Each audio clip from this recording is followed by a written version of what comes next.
பார்வையாளர்கள் அனைவருக்கும் வணக்கம். ஐயையோ! என்னோட குழந்தை பாட்டியத்துல பிறந்துருச்சு. பாட்டியம்மைன்னு சொல்லுவாங்க இல்லையா? பிரதமையில பிறந்துருச்சு. இந்த பிரதமையில பிறந்தா என்னதாங்க பலன்? அப்படிங்கிற மாரி நெறைய பயம் இருக்கும். ஐயையோ! இந்த பிரதமையில பிறந்த குழந்தைங்களுக்கு எதனாவது பரிகாரம் பண்ணணுமா? சும்மா சாதாரணமாவே இந்த பிரதம நாள்ல இந்த பாட்டியம் சொல்லக்கூடிய பாட்டியம்மை இந்த சில ஊர்கள்ல வந்து வழக்கம். இந்த நாள்ல குழந்தை பிறக்கக்கூடாதுன்னு சொல்றாங்களே! முக்கியமான சுபகாரியங்கள்லாம் தவிர்க்கிறாங்களே! அன்னைக்கு வந்து ஒரு குழந்தை பிறந்தா அபசகுனமா? அந்த குழந்தை எப்படிதான் இருக்கும்? அந்த குழந்தையினுடைய கர்மா எப்படி இருக்கும்? அப்படிங்கிற மாதிரி நெறைய பேருடைய கேள்விகள் ஓடிட்டே இருக்கு.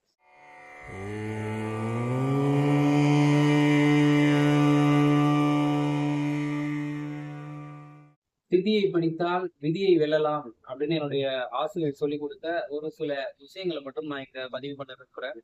இப்ப எப்படி வந்து ஒரு குழந்தை வந்து ஒரு ராசி, லக்னத்துல பிறக்குதோ, அது எல்லாம் வந்து நாம முடிவு பண்றது இல்ல, விதி முடிவு பண்றது அப்படின்னு சொல்லியிருக்காங்க. சோ அப்படின்னா என்னங்க? ஒரு திதியில பிறக்கிறது கூட விதி முடிவு பண்றதுதான். அதுக்கு ஒரு சில உதாரணங்களும், அதுக்கு உண்டான உண்மையான பலன்களும் இந்த பதிவுல பார்க்க போறோம். என்ன தெரியுங்களா? இப்ப இந்த பிரதமை அப்படிங்கிறது ஒரு முதல் திதி அப்படின்னு சொல்லலாம். அமாவாசைக்கு பிறகு வரக்கூடிய முதல் திதி பிரதமை. பௌர்ணமிக்கு பிறகு வரக்கூடிய முதல் திதி பிரதமை.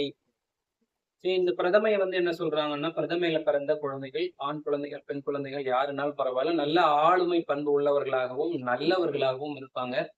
ஏதாவது நம்ம வந்து சாதிக்கணும், ஏதாவது வந்து நம்ம ஒரு தனிச்சு தெரியணும், டாமினன்ட்டா தெரியணும், 10ஓட 1 11ஆ ஓடக்கூடாது அப்படிங்கிற மாரி ஒரு தன்முனைப்புடைய ஒரு அருமையான நபர்கள் இவங்க. பெரும்பாலும் பிரதமை திதியில பிறந்தவர்கள், அவங்க வீட்டுல கண்டிப்பா மகர ராசி, மகரம் லக்னம் அல்லது துலாம் ராசி, துலாம் லக்னத்துல தவிர்க்க முடியாத உறவு அல்லது முன்னோர்கள், மூதாதையர் இருப்பாங்க. ஏன் இவர்களே வந்து துலாம் ராசியோ அல்லது துலாம் லக்னமோ அல்லது மகர ராசியோ, மகர லக்னமோ இருக்கிறதுக்கு வாய்ப்பு இருக்கு. இதுல என்னங்க அப்படின்னா, மகரம், துலாம் 2மே திதி சூன்யம் ஆகும். அதாவது சூரிய பகவானுடைய ஒளிக்கதிர்களும், சந்திர பகவானுடைய ஒளிக்கதிர்களும் இவங்க பிரபஞ்சத்தில ஜனிக்கும் பொழுது, ஒரு 2 ராசிகளுக்கு கிடைக்காது. அதுதான் வந்து திதி சூன்யம். இது கர்மாப்படி இந்த 2 இடங்கள்ல இவங்க சஃபர் ஆவாங்க. கர்மாப்படி இந்த சம்பந்தப்பட்ட ராசி, லக்னம் உடையவர்கள் தவிர்க்க முடியாத வந்துருவாங்க. இது போக இந்த பிரதமையில பிறந்தவங்க, பொதுவாக போராடி ஜெயிக்கக்கூடிய எண்ணம் உடையவர்களாக கண்டிப்பா இருப்பாங்க. சோ இதுல இந்த பிரதமைக்கு வந்து காலபுருஷனுக்கு 7ஆம் இடமும், காலபுருஷனுக்கு 10ஆம் இடமும் திதி சூன்யமாகறதுனால மட்டும், தொழில் சம்பந்தப்பட்டு சஃபர் ஆகக்கூடியவர்கள் இருக்கிறாங்க. ஃபேமிலி லைஃப் பேலன்ஸ் பண்ண முடியாம சிரமப்படக்கூடியவர்கள் பிரதமையில பிறந்தவங்க நெறைய பேர் வந்து இருக்கிறாங்க. இது இல்லாம இந்த பிரதம தேதியில பிறந்தா அவசியம் வந்து ஒரு பரிகாரம் இறை வழிபாடு பண்ணணும். அதையுமே நான் வந்து இந்த கடைசி பதிவுல சொல்றேன். குறிப்பா வந்து இந்த மகரம் ராசி, மகரம் லக்னம், துலாம் ராசி, துலாம் லக்னம் இத தவிர்க்க முடியாத உறவுகள் இருப்பாங்க அப்படின்னு நம்ம சொன்னோம் இல்லையா? இந்த பிரதமை திதியிலேயே வந்து முன்னோர்கள் யாராவது தவறி இருப்பாங்க. ஒரு உறவு தவிர்க்க முடியாத உறவு யாராவது இறந்து போயிருது. அன்னைக்கு வந்து பாத்தீங்கன்னா, இயற்கை எய்திறது இந்த மாரி பாத்தீங்கன்னா கண்டிப்பா இருக்கும். ஸோ இதுல மூதாதையர்களுக்கு விருதாரம் அப்படிங்கிற மாரி ஒரு கணக்கு இருக்கு. அதாவது பிரதம திதி வந்து குழந்தை பிறந்துச்சுன்னா, அவங்க முன்னோர்கள் வந்து இருதாரம் அப்படின்ற மாரி 2 கல்யாணம், 3 கல்யாணம் ஆயிருக்கக்கூடிய முன்னோர்கள் இருப்பாங்க கண்டிப்பா. அல்லது ஒரு தவிர்க்க முடியாத உறவு கலப்பு திருமணமோ அல்லது ஒரு காதல் திருமணமோ ஆயிருக்கக்கூடிய வாய்ப்பு இருக்குது இந்த குடும்பத்துல அப்படின்னு நம்ம வந்து சொல்லலாம். சரிங்க. மத்தபடி வந்து ஜாதக பலன் வச்சு நம்ம இன்னும் கொஞ்சம் சில விஷயங்கள் சொல்லலாம். இடுப்பு பகுதி பலகீனமாக இருப்பதாகவும், தொடைப்பகுதி பலகீனமாக இருப்பதாகவும் சொல்லப்படுகிறது. பிரதமையில் பிறந்த பெண்கள் பெரும்பாலும் மாதவிடாய் சம்பந்தப்பட்ட உடல் பாதிப்பு வந்து நெறைய சந்திக்கிறாங்க. இந்த திதி வழிபாடு செய்யும் பொழுது பிரதமையில் பிறந்தவங்களுக்கு ஜாதக பலனை தாண்டி தூக்கி வாரி கொடுக்குற மாதிரி நெறைய நல்ல பலன்கள் நடக்கும்.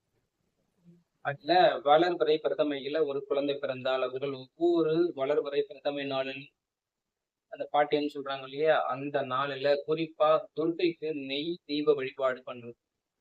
நெய்யில ஒரு தீபம் ஏத்தி என்னுடைய கர்மா பலன்கள் எல்லாம் யோகமா மாறணும். நெறைய நல்லது நடக்கணும்னு ஆத்மார்த்தமா வந்து வழிபாடு பண்ணிக்கோங்க.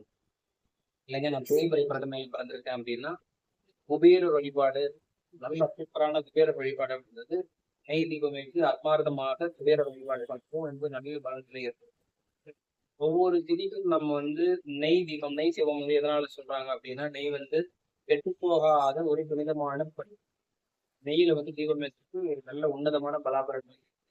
பிரதம லக்னங்கள் வளர்பிறை பிரதமை துர்க்கை வழிபாடும், தேய்பிறை பிரதமை வேற வழிபாடு பண்ணுங்க. முடிஞ்ச வரைக்கும் காலையில் ஒரு 8:20 இந்த பரிகாரங்கள் பண்ணி தீப வழிபாடு பண்ணும்போது நல்ல ஒரு ஆக்கப்பூர்வமான நல்ல மாற்றத்தை ஒவ்வொரு திதி நடக்கணும் அப்படின்னு நீங்க மகர ராசி அல்லது மகர லக்னம், துலாம் ராசி அல்லது லக்னம் இருக்கீங்க அப்படின்னா உங்க முன்னோர்கள் உங்க குடும்பத்துல யாராவது பிரதமையில் கலந்துருக்காங்களா அப்படின்னு கமெண்ட் பண்ணுங்க. அல்லது மகரம் ராசி மகரம் லக்னம் அல்லது துலாம் ராசி துலாம் லக்னத்துல நான் பிறந்திருக்கேங்க. எங்க ஃபேமிலியில காதல் திருமணமோ அல்லது கலப்பு திருமணமோ ஆகிருக்கு, அல்லது எங்க முன்னோர்கள் மூதாதையர்களுக்கு தாரம் வந்து நடந்திருக்கு. நான் வந்து பிரதமை திதிதான் நீங்க சொல்றதெல்லாம் சரியா இருக்கு இல்ல அப்படிங்கிறது உங்க கருத்துக்களை பதிவு பண்ணிட்டு போங்க. இந்த திதி வழிபாடு ரொம்ப முக்கியம். அடுத்த ஒவ்வொரு திதிக்கும் உள்ள பலனோடு ஒவ்வொரு திதிக்கும் உள்ள பரிகாரங்களோடு பார்ப்போம். இணைந்திருக்கிற வாழ்க்கை